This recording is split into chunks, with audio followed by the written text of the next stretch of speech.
أعوذ بالله من الشيطان الرجيم اللهم صل على محمد وعلى آل محمد وسلم يا الله يا الله يا Allah.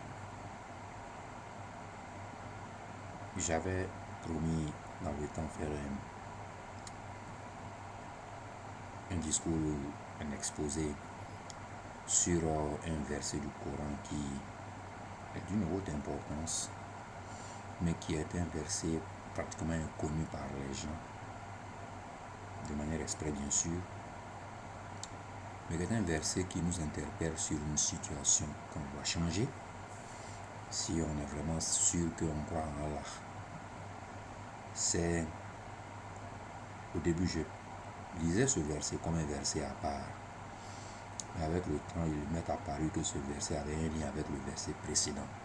Ce sont donc les versets 240 et 241 sur Al-Baqarah, où Allah expressément nous ordonne à nous, les musulmans hommes, de poser un acte qui n'est pas à négocier, mais c'est un ordre de Allah, qu'on va le lire dans ce qu'on va voir en lisant donc les deux versets.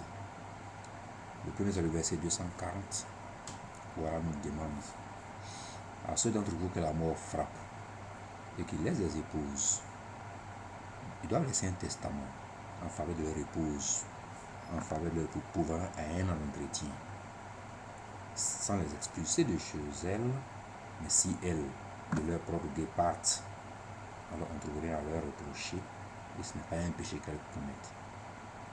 Si elles font un péché condamnable pour elles-mêmes, Allah est puissant et sage. Mais ce verset a été abrogé après par un autre verset qui n'est pas dans la Sourate Al-Baqarah, et qui n'est pas à ce niveau, qui est un peu plus loin, où Allah maintenant a réduit la durée de 1 an à 4 mois et 10 jours. Mais le corpus est resté le même, l'idée, c'est la même idée, où on doit toujours pouvoir à la femme quelque chose qui lui permet donc de subvenir à ses besoins pendant cette période. Avant c'était 1 an, mais si elle voulait partir plus tôt, il n'y a pas de problème, on peut les empêcher de partir. Et après donc, Allah a réduit de 1 an l'année, les 12 mois à 4 mois et 10 jours. Mais il y a un truc important dans ce verset que je vais soulever. Allah nous dit que si elles veulent partir de bon gré, elles veulent partir avant le délai qui a été fixé, de 1 an à cette époque, elles sont libres de partir. Allah déjà nous impose et nous enseigne que la femme n'est pas un objet appartenant à la famille du mari, comme nous on le fait en Afrique. Ça veut donc dire que personne ne peut l'inciter de manière insidieuse par des questions du diable à la forcer à rester dans une famille. Le lien qui la lie à une famille n'est que le lien du mariage qui est dissous par le décès. Malheureusement en Afrique, nous on lit les versets à l'envers. Disons, les hommes lisent les versets dans une langue qui leur plaît et qui leur permet de comprendre que eux seuls, ce qu'ils disent, finalement ce n'est plus le Coran qu'ils récitent, mais un autre livre qu'ils ont créé de leur propre main pour écrire, qui récite aux gens au cours des cérémonies.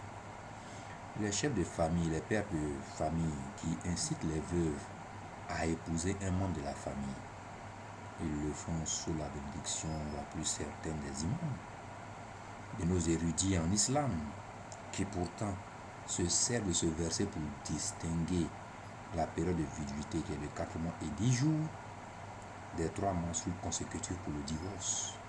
Mais attention, ils s'arrêtent au milieu du verset, ils ne disent plus aux gens, ainsi de gré elles veulent partir, on ne les retient pas. Cette partie du verset, ils l'ont coupée. Tronquer la parole de Allah est un crime très grave en islam. Malheureusement, beaucoup de nos frères sont tombés dans ce jeu de tronquer les versets de Allah. La veuve n'est pas un objet qu'on dispose à son gré, qu'on donne comme un cadeau ou un don à un des frères du défunt, comme on donnerait une vache qui était dans son cheptel comme héritage. Dans la tradition ancienne païenne africaine, la femme n'avait pas d'identité. Elle était une esclave de la famille. On la regardait souvent bien quand elle avait des enfants mâles, c'est tout. Mais quand les enfants mâles deviennent des vagabonds, elle est accusée d'avoir porté la mauvaise graine.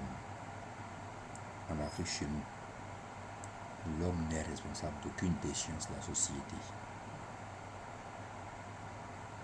Seules les femmes ont été trouvées coupables de la déchéance morale dans laquelle se trouve plongée notre progéniture en Afrique noire surtout. Si tu trouves une famille musulmane qui a au moins 4 filles et que les 4 arrivent au mariage sans avoir fait des enfants avant le mariage, il faut applaudir cette famille. Parce que pour que tu en revoies une comme ça, il faut attendre 50 ans. Il n'y en a pas. Comme si les filles tombaient enceintes, comme est tombée Marie, la mère de Jésus, enceinte. Les femmes sont à la base de tous les maux, alors qu'on sait que les garçons les violent de manière passive.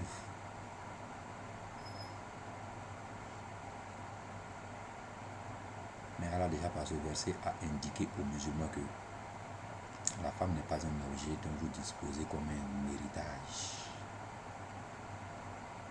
Et nous, on n'aime pas lire ce genre de versets aux gens. Ça ne nous intéresse pas parce que ça nous remet en face d'une conscience que nous avons déjà abandonnée. Il nous dit de donner à la femme, pour 1 an, en ce moment-là, quelque chose qu'elle puisse utiliser pour vivre. Pouvoir 1 an d'entretien. L'entretien de la femme, c'est ce que son mari lui donnait quand il était vivant, en fait.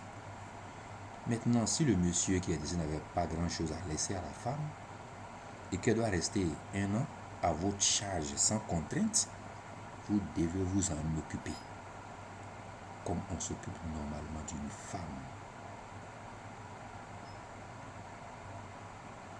Si elle voit qu'elle ne peut pas vous occuper d'elle, alors libre à elle de partir.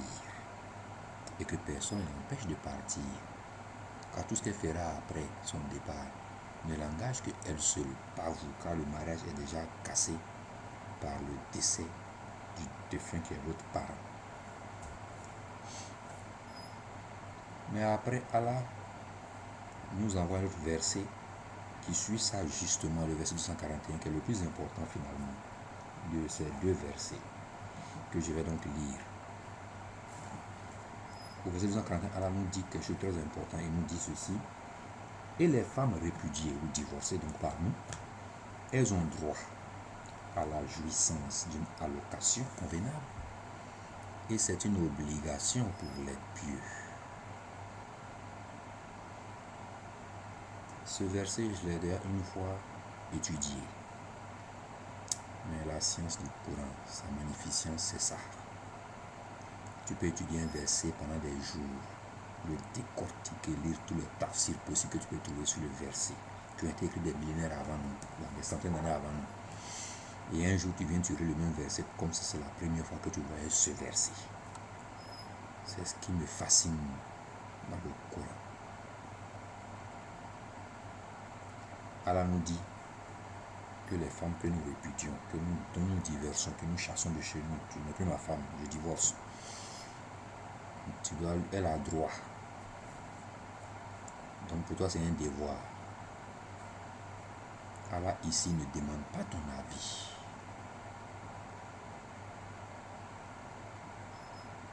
Il ne demande pas si tu es d'accord ou pas. Il t'impose. Il ne demande pas si tu as envie de jeûner ou tu as envie de prier. C'est imposé.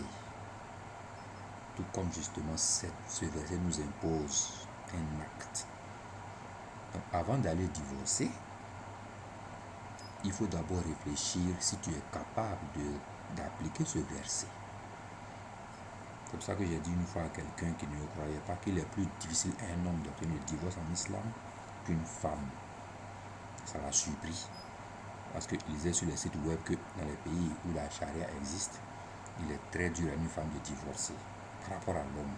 Je dis, mais bien, si tu as dit, mais les pays où il y a la charia, Car je lui ai posé la question de me trouver le hadith certifié, même inventé par Bukhari ou Mohammed à Madina, a un seul jour dit qu'à partir d'aujourd'hui, la seule et unique loi observée à Madina est la charia, et que quiconque ne s'y conviendra pas trouvera mes caddies que j'ai placés dans les coins de la ville pour subir le jugement de Allah. Donc tu vois bien que le mot charia, c'est une invention qui est venue après le Coran. Donc ne confondons pas le Coran avec les mots que les gens ont inventés pour donner bonne conscience des crimes qu'ils commettaient eux-mêmes. La femme dont tu veux divorcer a des droits.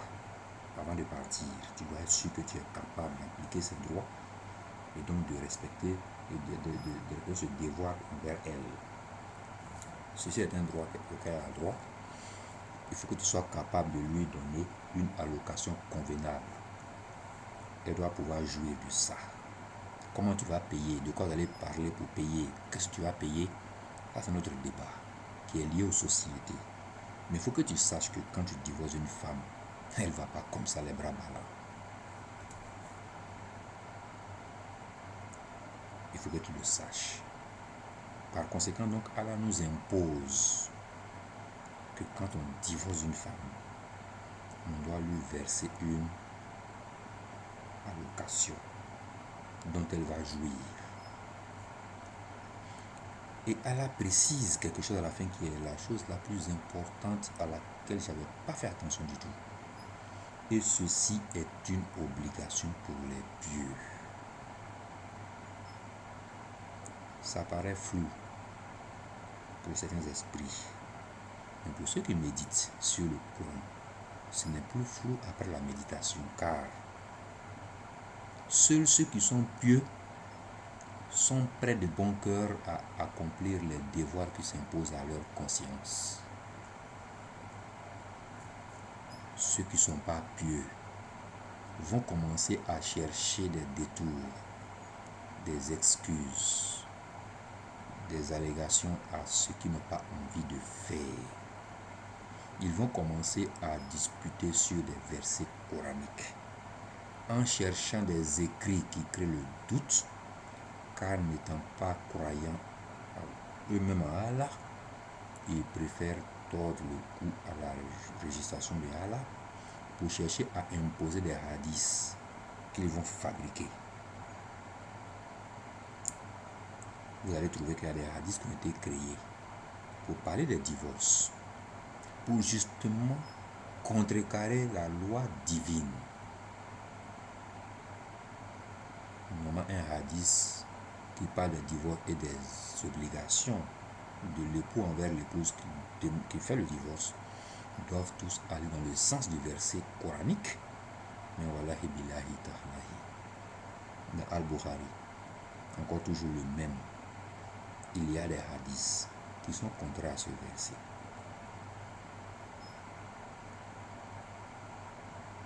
C'est pour cela que ceux qui ne sont pas pieux s'accrochent au hadith, ne s'accrochent pas au Coran. Et c'est eux qui disent, il y a le Coran, c'est vrai, mais pour comprendre comment il faut appliquer la jouissance d'une allocation convenable à la femme, il faut aller dans les hadiths.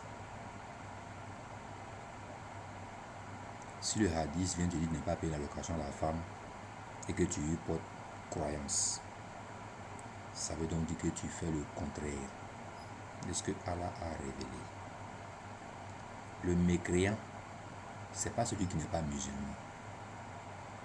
Le mécréant, c'est celui qui dit qu'il croit. Non, c'est celui qui est sur la terre, on lui dit que Allah est, et qu'il a dit ça, et qui dit que c'est faux. Le mécréant est celui qui ne croit pas en ce qui est révélé par Allah.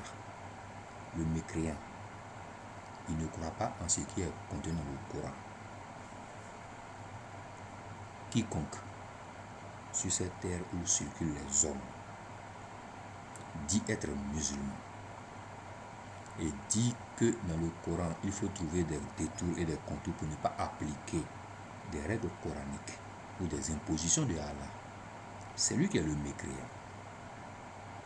Celui qui dit Jésus est Dieu, c'est un autre cas.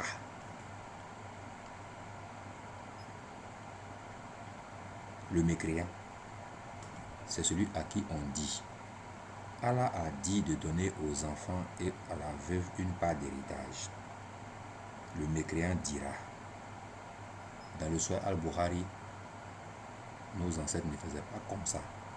La femme est un élément de l'héritage dont elle ne peut pas avoir à l'héritage. D'ailleurs, même elle doit choisir parmi les frères du mari un homme à marier. Là, c'est le mécréant qui le dit. Et il y en a plein en islam. La plupart des veuves vont épouser les frères de leur mari défunt, sur question que leur a posé l'imam en disant que ça se trouve que c'est une loi islamique. Et en disant à cette femme, une femme vertueuse obéit au Coran, et il dit que le Coran recommande à la femme de choisir un homme de parmi les frères de son défunt mari, et que la meilleure des femmes est celle qui reste dans le foyer de son mari même après sa mort. C'est lui qui est le mécréant.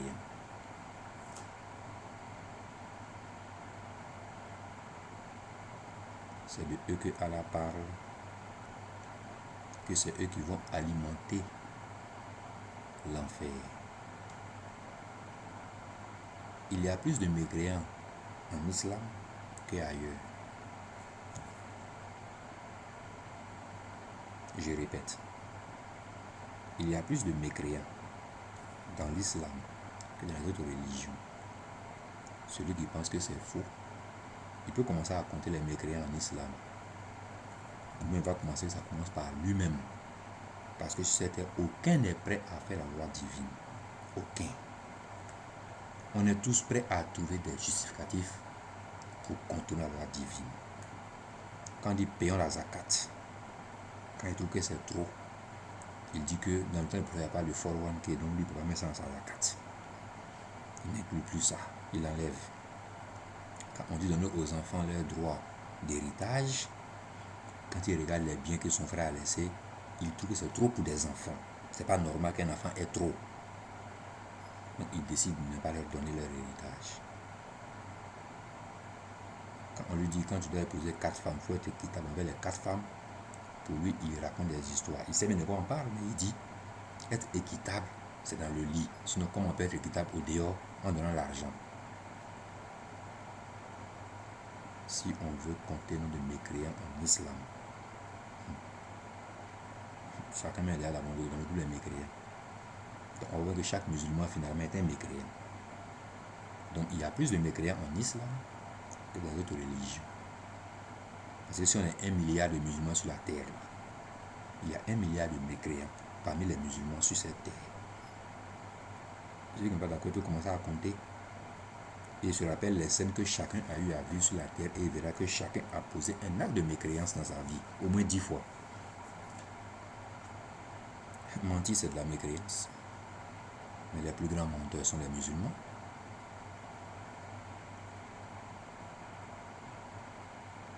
La tromperie, la fourberie, c'est de la mécréance. Et le numéro 1 dans le monde, ce sont les musulmans. La paresse même, c'est de la mécréance. Mais les plus paresseux sont les musulmans, ils font rien. Ils accusent Allah de tous les maux qu'ils ont sur la terre. La pauvreté la plus abjecte nous a touchés. On dit c'est Allah qui est responsable de notre pauvreté. C'est nous, on meurt des maladies les plus abjectes.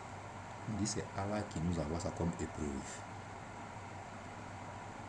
Allah dans le Coran a dit: je n'ai pas fait descendre le Coran pour que vous soyez malheureux.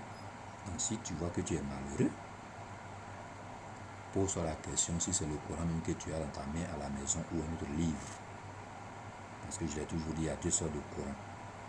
Il y a le Coran physique qu'on achète dans les magasins, dans les librairies.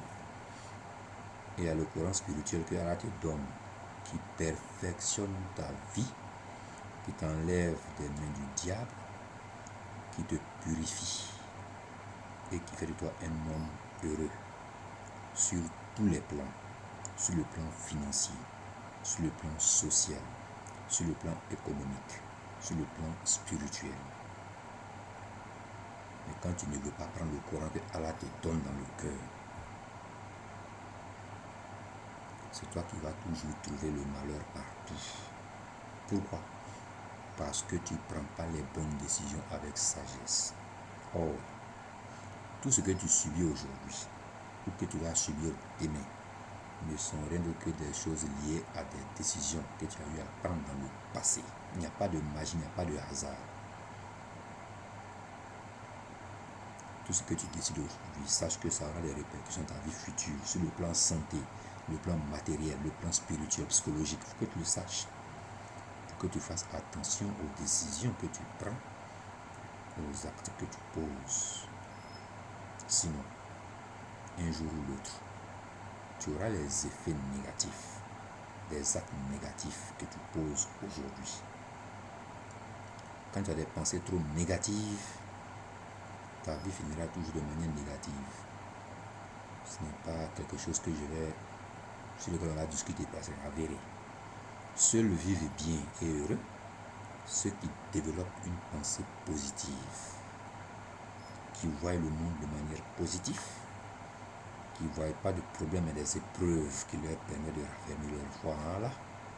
C'est ceux-là qui réussissent. Je ne suis pas un modèle de réussite, mais voilà, Bilal Tahalahi. Moi, voilà ma médité, je le dis tout le temps.